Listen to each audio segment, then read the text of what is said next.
তুফান খুব ভয় পাইছি রে। শুটিং শেষ না হতেই তুফান সিনেমার 100 সিনেমা হল কনফার্ম।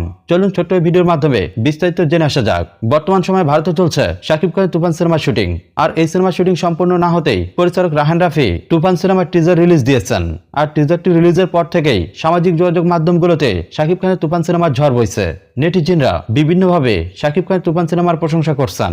আর এই অবস্থায় এসে পরিচালক রাহান রাফি জানিয়েছেন, এখন পর্যন্ত তুফানের শুটিং সম্পন্ন করতে পারেনি। শুটিং শেষে এডিটিং, ভিএফএক্স, কালার গ্রেডিং এর কাজ বাকি রয়েছে।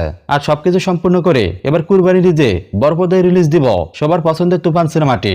তবে এই সিনেমার শুটিং শেষ না হতেই বেশ কিছু সুখবর পাওয়া যাচ্ছে। এর মধ্যেই বড় বড় 100টির বেশি সিনেমা হলের মালিক আমার সাথে যোগাযোগ করেছে যে তারা যে কোনো মূল্যে তাদের সিনেমা হলে এবার কুরবানি ঈদে তুফান সিনেমা চালাতে চান। রাহান রাফি আরো জানিয়েছেন, বেশ কয়েকজন সিনেমা হল মালিক জানিয়েছেন অগ্রিম টাকা লাগলে এখনই তারা দিতে রাজি আছেন। তারপরও তারা কনফার্ম হতে চান কুরবানির ঈদে তুফান সিনেমার মাস্টার প্রিন্ট পাবেন।